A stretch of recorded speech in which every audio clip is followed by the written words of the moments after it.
పులివెందుల పోలీసుల సెటిల్మెంట్ పై చంద్రబాబు గారు తన రియాక్షన్ అయితే తెలపడం జరిగింది. అదేంటో తెలుసుకుందాం. దీని గురించి అయితే మాట్లాడేందుకు ప్రస్తుతం మనతో పాటు సీనియర్ పొలిటికల్ అనలిస్ట్ డివిఎస్ గారు ఉన్నారు. నమస్తే అండి. నమస్తే సార్. ఏంటి సార్ అసలు ఈ పులివెందుల పోలీసుల సెటిల్మెంట్ ఏంటి? దీని మీద చంద్రబాబు గారు రియాక్షన్ ఏంటి? ఇప్పుడు అంటే పులివెందుల్లో ఇంకా జగన్ పోలీసింగ్ కొనసాగుతోందా? 5 ఏళ్ళు జగన్మోహన్ రెడ్డి ముఖ్యమంత్రిగా ఏపీ పోలీస్ ఎలా పనిచేసిందో మనం చూసాం. దగ్గర ఒక 6 IPSలు సస్పెండ్ అయ్యారు. ఏది ఒక IPS జైలుకి వెళ్ళాడు. పిఎస్ఆర్ ఆంజనేయులు ఆ కాదంబరి జత్వాని కిడ్నాప్ కేసులో ఏంటి ఆయన జైలుకి వెళ్ళినటువంటి పరిస్థితి. ఇప్పుడు మెడికల్ బెయిల్ పైన ఉన్నాడు. లేకపోతే వరుస పెట్టి ఇంకా ఒక 5 సస్పెండ్ అయ్యారు. ఏది ఆ విడుదల రజని, ఆ క్రషర్ యజమాని దగ్గర అక్రమ వసూళ్లకు పాల్పడినటువంటి దాంట్లో జాషువా సస్పెండ్ అయ్యాడు. ఈ జత్వాని కిడ్నాప్ కేసులోనే కాంతిరాణా టాటా సస్పెండ్ అయ్యాడు. విశాల్ గున్ని సస్పెండ్ అయ్యాడు. లేకపోతే సంజయ్ కూడా సస్పెన్షన్లో ఉన్నాడు. మరి పివి సునీల్ కుమార్ కూడా సస్పెన్షన్లో ఉన్నాడు. రఘురామకృష్ణరాజు ఆయనపై హత్యాయత్నం కేసులో. అంటే ఇంతమంది IPSలు సస్పెండ్ అయి జైళ్లకు వెళ్ళి మీ కళ్ళ ముందున్న ఇంకా ఏపీ పోలీసులో మార్పు రావడం లేదా? ఎందుకంటే మొన్న కూడా మరి సుపరిపాలనలో తొలి అడుగు సందర్భంగా ఉప ముఖ్యమంత్రి పవన్ కళ్యాణ్ ఫైర్ అయ్యాడు. ఏది చట్టం ఎవరికి చుట్టం కాదు. మీరు చట్టం అమలు చేసేటటువంటి ఆ రక్షక దళం ఎవరు? పోలీస్. మీరు నిష్పాక్షికంగా మీరు చర్యలు చేపట్టండి, నిజాయితీగా పనిచేయండి. దోషులు ఎవరైనా సరే కఠినంగా శిక్షించండి అని నిన్నగాక మొన్న పవన్ కళ్యాణ్ ఫైర్ అయ్యాడు, హితబోధ చేశాడు. మరి మనం చూసాం ముఖ్యమంత్రి చంద్రబాబు అనేక సందర్భాల్లో అటు హోమ్ మినిస్టర్ అనిత ఎప్పటికప్పుడు హోంశాఖ మీద సమీక్షలు చేస్తున్నారు. అయినప్పటికీ కూడా మరి పులివెందుల్లో ఇంకా జగన్ పోలీసింగే కొనసాగుతోందా?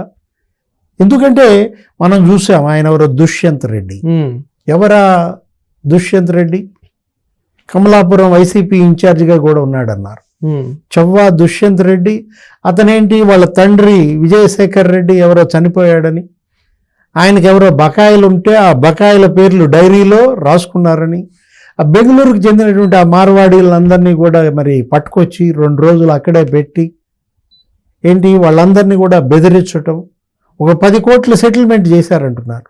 అంటే ఇప్పటికీ పోలీసుల్లో మార్పు రాలేదంటారా? ఆయన వైసీపీ కోసం ఇప్పటికీ పోలీసులు పని చేసే వాళ్ళు ఇంకా ఉన్నారంటారా? అదే ఇవాళ కనపడుతున్నటువంటి పరిస్థితి. మీడియాలో వస్తున్నటువంటి కథనాలు చూస్తున్నట్లయితే లలిత్ జైన్, లేకపోతే సుధాకర్ రాజేచర్, లేకపోతే జయతీర్థం రాజేచర్, నిర్మల్ బంటియా, వీళ్ళందరినీ బెంగళూరు నుంచి పట్టుకొచ్చారని, ఆయన ఎవరో MD రామానుజన్ ఒక 2 రోజులు పులివెందుల్లోనే పెట్టారని, అక్కడ వాళ్ళ దగ్గర బెదిరించి 10 కోట్లు వసూలు చేసి ఇదేదో ఈ దుష్యంత్ రెడ్డి వాళ్ళ నాన్నకు సంబంధించి ఆ విజయశేఖర్ రెడ్డి వాళ్ళ సెటిల్మెంట్లు చేశారని. అంటే ఇంకా పులివెందుల పోలీస్ జగన్ మాటే వింటోందా?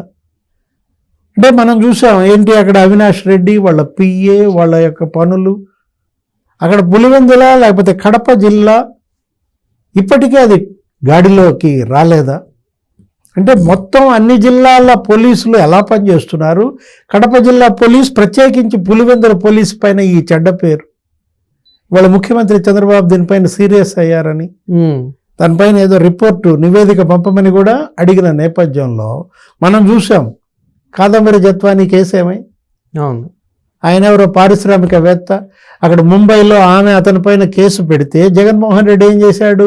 ఆ పారిశ్రామికవేత్త ఈ జగన్మోహన్ రెడ్డి అప్పట్లో CMO షర్మిలే తిట్టింది. స్టీల్ ప్లాంట్ తెస్తున్నానన్నావు, సెటిల్మెంట్ ప్లాంట్ పెట్టావన్నది. అంటే ఏంటి? చీఫ్ మినిస్టర్ ఆఫీసే సెటిల్మెంట్ల కేంద్రంగా మారిందని, ఆ పారిశ్రామికవేత్త కోరినట్టుగా ఇప్పుడు ఆ హీరోయిన్ జత్వానీని కిడ్నాప్ చేసి ఇక్కడ తీసుకురావటం, వాళ్ళ పేరెంట్స్ తల్లిదండ్రులు RBIలో పనిచేసే ఆమె, లేకపోతే ఆర్మీలో పనిచేసినటువంటి ఆయన, సీనియర్ సిటిజన్స్ వాళ్ళందరినీ పట్టుకొచ్చి 43 రోజులు ఇక్కడ మరి నిర్బంధించి చిత్రహింసలు పెట్టారు. అక్కడెక్కడో గెస్ట్ హౌస్లో నిర్బంధించారు. అసలు ఆమె ఎవరు? జత్వానీ మీద మ్యాన్ హ్యాండ్లింగ్ జరిగిందని. ఎంత ఇన్హ్యూమన్! అసలు ఈ జగన్మోహన్ రెడ్డి ఓడిపోవటానికి ప్రధాన కారణాల్లో అదొకటి. అట్లాంటిది ఇంకా ఇప్పటికీ పులివెందుల్లో ఇవే పనులు జరుగుతున్నాయా? అప్పుడు జత్వానీ కిడ్నాప్, ఇప్పుడు ఈ బెంగళూరు ఈ మార్వాడీల కిడ్నాప, ఈ లలిత్ జైన్, ఆ రాజేచర్, అంటే వీళ్ళందరినీ వీళ్ళు తీసుకురావడం ఏంటి? పులివెందుల్లో నిర్బంధించారా? ఎక్కడ 2 రోజులు ఉంచారు? వాళ్ళని బెదిరించడం ఏంటి? 10 కోట్లు సెటిల్మెంట్ ఏంటి? దీనిపైన ఉన్నత స్థాయి విచారణ జరిపితే తప్ప డిపార్ట్మెంటల్ ఎంక్వైరీలో ఏమొస్తుందో చూడాలి. ఇప్పుడు హోమ్ మినిస్టర్ అనిత, లేకపోతే డీజీపీ హరీష్ కుమార్ గుప్తా, ఇప్పుడు ఆయన ఫుల్ టైం అయ్యారు డీజీపీ. మొత్తం రాష్ట్రం అంతా పోలీస్ దారిలో పడింది అనుకుంటే ఇవాళ ప్రజలు స్వేచ్ఛగా ఉన్నారు, నిర్భీతిగా పోలీస్ స్టేషన్లకు వెళ్ళి వాళ్ళకి జరిగిన అన్యాయం పైన ఫిర్యాదులు ఇస్తున్నారు, కేసులు వెంట కడుతున్నారు. ఇవాళ బాధితులు తెచ్చుకున్నటువంటి ప్రభుత్వంలో ఇంకా బాధితులు కొనసాగుతున్నారా? ఇప్పుడు వీళ్ళకేంటి? ఇప్పుడు ఈ పులివెందుల పోలీస్ స్టేషన్, అక్కడ సర్కిల్ ఇన్స్పెక్టర్, అక్కడ డిఎస్పీ, ఎవరు దీనికి బాధ్యత వహిస్తారు? అది మరి డిపార్ట్మెంటల్ ఎంక్వైరీలో కానీ బయటికి రాదు. ఏదైనా ఇట్లాంటి ఎక్కడ జరిగినా కూడా దాన్ని ఖండించడం కాదు, వెంటనే స్పందించటం, ప్రభుత్వం నిష్పాక్షిక దర్యాప్తుకి ఆదేశించటం, దోషులని తేలితే కఠినంగా శిక్షించటం, ఇది ప్రజలు కోరుకునేది. మళ్ళా ఇలాంటి పునరావృతం కాకూడదన్నమాట.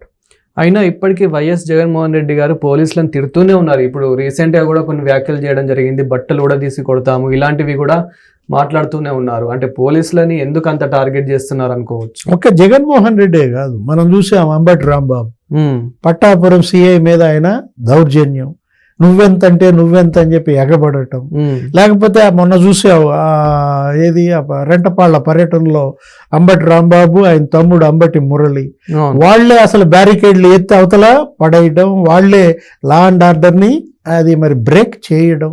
లేకపోతే విడుదల రజని, ఆమె ఏంటి చిలకలూరుపేట సిఏ సుబ్బరాయుడు మీద ఆమె దౌర్జన్యం ఏంటి, ఆమె తన వాహనంలో ఒక నిందితుడిని దాచిపెట్టడం. అసలు వీళ్ళేంటి? అసలు చెవిరెడ్డి భాస్కర్ రెడ్డి అయితే పొదిలి పోలీస్ స్టేషన్ మీదకి వెళ్ళి దాడి చేయటం, అక్కడ పోలీసుల్ని బెదిరించడం, అక్కడ నేను బైఠాయిస్తానడం. ఎవరు? చెవిరెడ్డి భాస్కర్ రెడ్డి. నిన్న కోర్టులో వీరంగం చూసాం, హాస్పిటల్లో వీరంగం చూసాం. మీరన్నారు జగన్మోహన్ రెడ్డి మరి సుబ్బరాయుడిని బెదిరించాడు. ఏంటి, మీరు సప్త సముద్రాల అవతలున్న లాక్కొస్తా, బట్టలు కూడా తీసి కొడతాం అన్నటువంటి నేపథ్యంలో ఇప్పుడు ఆయన బెదిరింపులకు భయపడ్డారా? జగన్మోహన్ రెడ్డి బెదిరిస్తున్నాడు కాబట్టి మరి ఆయన చెప్పాడని ఈ పని చేశారా? అసలు ఈ దుష్యంత్ రెడ్డి ఎవరు? అతను చెప్పినటువంటి సెటిల్మెంట్ ఏంటి? ఆ సెటిల్మెంట్లో నిజంగానే పోలీసు భాగస్వాములు అయ్యారా? వీటన్నిటిపైన విచారణ జరిపించడం కాదు, ఆ సిఐ, ఆ డిఎస్పీ నిజంగా ఇన్వాల్వ్ కనుక అయినట్లయితే కఠినంగా చర్యలు తీసుకోవాలి. Thank you sir. నమస్తే.